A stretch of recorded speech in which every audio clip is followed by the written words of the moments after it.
Hello and welcome back to another video. And in today's video you might be able to tell there's some construction gear left out on the floor, and what we're doing is getting our old slats replaced. So where do I begin? First of all, the father rented out a road saw and cut, you can see that the road saw, he got the road saw and cut out the concrete and up along the walls there, up along the walls over there, and the same over here on the far side.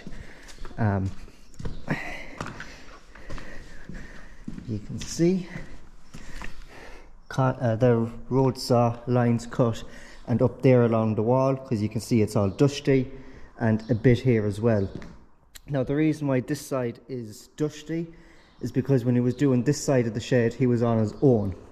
Over the far side, me and the brother were around. We were just away for that early on in the day. So the brother, while the father was cutting the concrete with the road saw, the brother had the hose and was sort of wetting everything, keeping the dust sort of damp and down. So that's why this side doesn't have as much dust lying about the place as that side. So in today's video, or for now, I want to start breaking out. So you can see where he cut it there with the road saw, and here is the edge of the slats. So I want to get the Kango and break these bits out between that and here. And here's one that's been prepared earlier. You can see that this is the edge of the slat, and this is just a bit of concrete that was sort of, concrete that was here was sort of connected to the slats and holding the slats in place so they wouldn't move or anything like that. So I have to Kango all this stuff out, and the far side I'll put the power box on the International, load all that stuff into it, and then we have a place up the wood where we're trying to make a new track, and we'll just dump it there. And then once that's done, the lads that are actually coming to lift out the slats and then place the new slats in, hopefully will be coming in the next couple of days or weeks. And hopefully, but I'm not promising anything, I might be able to get a bit of a time lapse or some sort of footage of them taking out the old slats and putting in the new slats, hopefully, if they don't mind being on camera, of course. So today what I'm going to do is Kangoing this bit out and the other bit out, see how much we can get done today. But yeah, that's basically what I want to do. So then when they come, all they have to do is come in and with their digger or whatever they're using, straps and ropes or whatever, tie it around the old slats and up and away, and then plank down the new ones. So everything here is a-okay. We have the Kango, I think everything is plugged in where it should be, so might as well make a start on it and see how we get on. Okay, so a bit has been done. A lot of this section is all broken out, as you can see. More or less it all has been broken out, and when you come over to the far side again, as you can see, more or less it all has been broken out, as you can see, except for a small bit here at the end, just this bit here along the wall, which I'll get a time lapse of me breaking it out with the Kango. So as you've seen at the start of the video, there was a section out there Kango'd out, and a section here Kango'd out before I came in and started myself. So we'd say from there to maybe somewhere here, the father Kango'd out himself, and then I done from around here to somewhere around here, somewhere here. So I done a nice stint. Let's see, we'll leave the shovel roughly where I finished, and we'll put the stake roughly where I started, and you might be able to see how much I done. I don't know, will you be able to see it or not? Can you see the shovel? You can see the shovel just there and the stake just there. So in between that is the bit that I kangoed out. The rest the father done. So the kango that I was using was our own kango right here. But then the father, when he came home from work, he hired out a jackhammer. So it's like a kango on steroids, really. It's this on steroids. You probably have seen it on many of movies and TV shows and videos and whatnot. But he then jackhammered or kangoed out the rest of this, and he done all of that side with the jackhammer as well. So not too bad at all. So that's, you know, it's more or less of it all broken out, and the jackhammer was a bit quicker than the kango itself. The only downside to the jackhammer is that it's just a big brute of a machine that when you start it kangoing or digging into the ground, if it got stuck, it was kind of hard to pull it out again. At least if the kango gets stuck in the ground, it's that little bit easier to pull it back out of the ground rather than a jackhammer. So yeah, anyways, we'll put the stake away again, because you've seen how much I've done, and I have to do a small bit more, as I mentioned earlier on in the video. Just this little stretch here, so somewhere here over to there. And if I can see this opening here as well, you can see here, I think, hopefully, that's the bottom of the slats, and this here is the wall for the tank below, down there. So the slats sit on top of the wall for the tank, and then the concrete comes and just keeps the slats in place. That's why we're kangoing all this out, so when the men come to lift out the old slats and drop in the new slats, they can do so, because they might have to be pulled back a small bit and then lifted up, because it's up against the wall there. But they have plenty of room there if that's the way they have to do it, where they have to pull it back and then lift up. There's plenty of room there for them to pull it back whatever amount and then lift it up. Anyways, I will tune up the kango. I've earmuffs somewhere and goggles as well, so I'll kit myself out, and we'll break out that last bit over at the gateway there, and then we'll go and put the power box on the International and start clearing out all that rubble.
all of the bigger rocks, the bigger clumps of rocks are more or less all gone. There's a few spots over in that side, and there's a couple of spots here where I just jammed. So I cannot either coax them out with the pickaxe there or get our Kango and just break them out. And there's a few more over that side, and that's basically just the jackhammer. You put the jackhammer in, it shakes and pokes at it and it just cracks the stones, but it doesn't really loosen them all that well like the Kango. So we'll have to run over them again with the Kango just to loosen them up and break them out a bit more. But more or less now it's all the smaller stones, as you can see.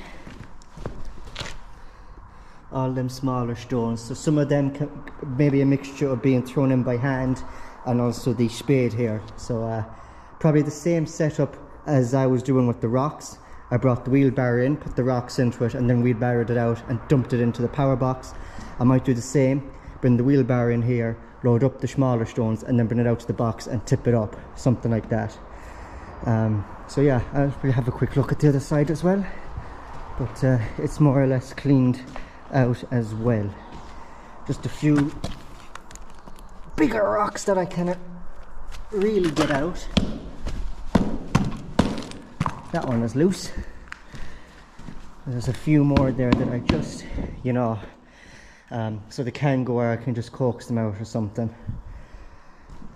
Anyways, I'll get back to it, get a bit more done. If I can get this side more or less cleaned out, the smaller stones, I can then put my full attention and full focus on this side with breaking out the clumps that are just, I can't get out by hand. So I think that's what I might do. Anyways, wheelbarrow, don't forget your shovel if you want to go to work. In my case, it's a wheelbarrow and a spade. And the two sides, both left and right, are fully cleared, as you can see. More or less fully cleared. You can see the top of the wall for the tank, and the slats is sitting on top of it. So when they come, whenever they decide to come, whenever they are free to come, all they have to do is come in with their machines, whatever they have, diggers, low loaders, telehandlers, whatever it is, tie down chains or straps, whatever, and lift them up, out, and plonk in the new ones. And again, over this side is done as well. Bit of timber here so I could go in and out with the wheelbarrow, but this side as well is more or less cleaned out as well. And again, you can see the top of the wall for the tank and the slats sitting on top of it. So again, just have to give them the little phone call to tell them that we are ready, that we have all basically all ready for them. But yeah, that should lower down the costs, because obviously we'll have to buy the slats, though we are getting the grant, so we'll get some of that money back. We also have to pay the men their wages for their day's work, for replacing the slats and whatnot. But obviously we done a lot of the breaking out ourselves, so that will lower down the costs by a lot. So as you've seen in a couple of clips ago, I cleared out the bigger rocks with my hands, and the more smaller stuff, the more finer stuff, in with the spade, and put it into the wheelbarrow and tipped it up then into the power box. You can kind of see remnants of the smaller stuff here, and we cut the little gaps here so that the shovel or the spade can fit into it. And it's the same the far side as well. They were cut wide enough that you can get in with the spade. So yeah, that was handy. You didn't have to do a whole lot with your hands. You could use the spade, which made the job a whole lot easier and a whole lot quicker. But anyways, now we have to wait for them to arrive, but everything here is ready for a liftoff.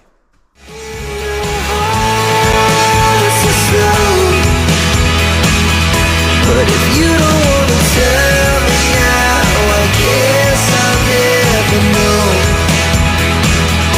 But if you don't want to tell me now, I guess I'll never know.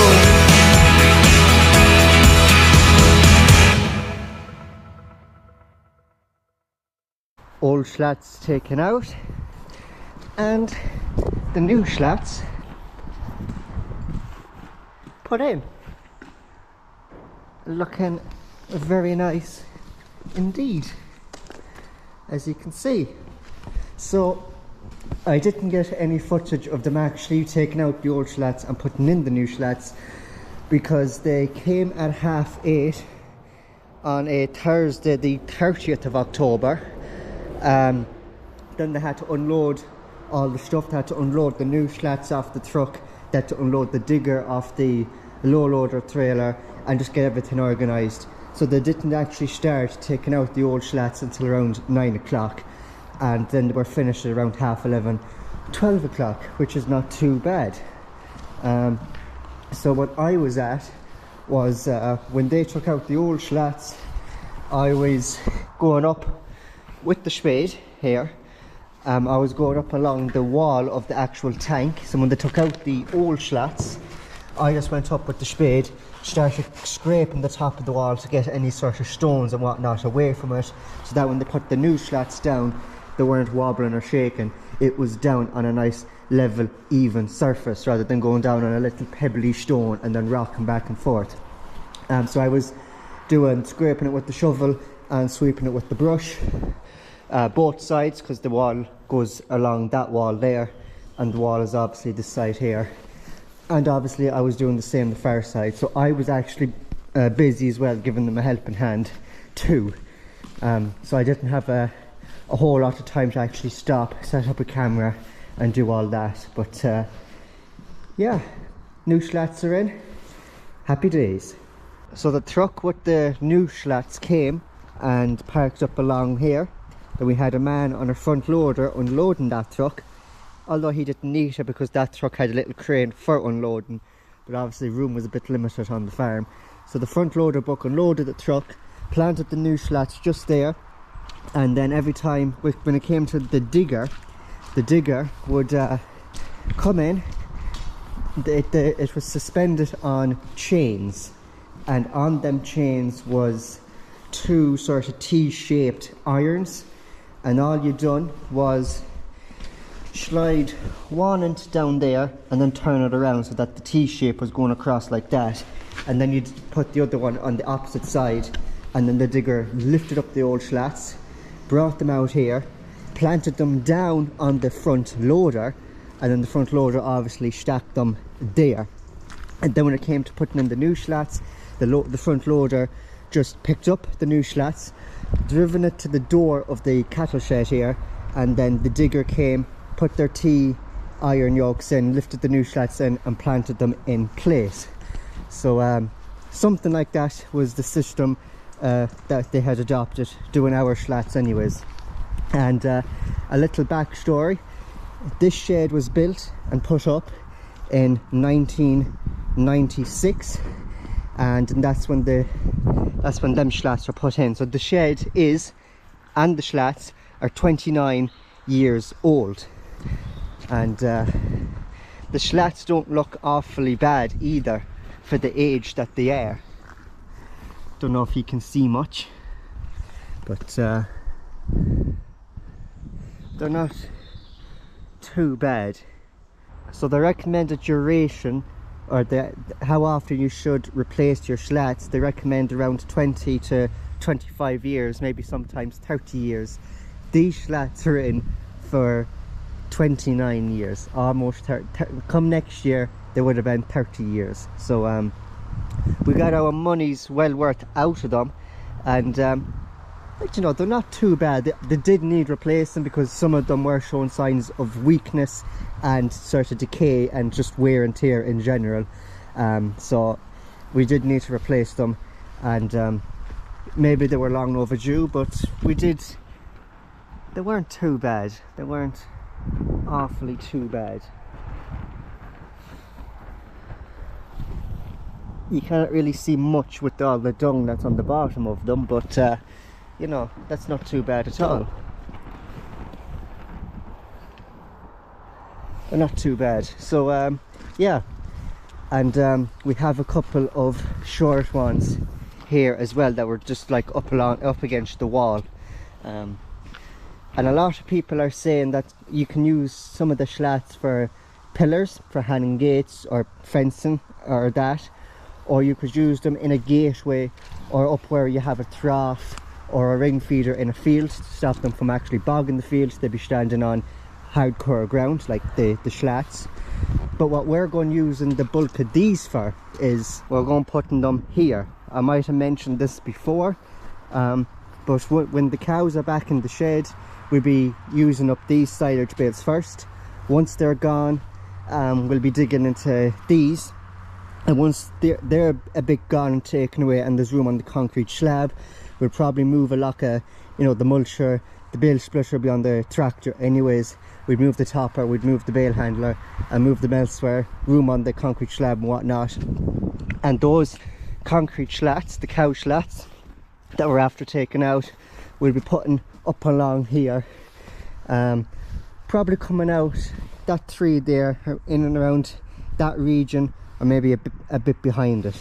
And basically why we're doing that is to make the level of the sand level with the level of the concrete slab, and we can then just easily plant more bales on the sand if need be, because sometimes we do need to put the bales on the sand, as we did this year and last year, and come the winter when it's constantly raining and snowing and freezing and thawing, this is just getting it just gets absolutely bogged up when you have the tractor coming in and out every morning or every other morning putting in a load of bales for the cattle. It's just bogging up this whole area. So if we put the concrete slabs down, it's, you know, you're not driving on a surface that once it gets wet it gets a bit boggy and muddy. You're driving on a more hardcore concrete surface that'll not get boggy or muddy.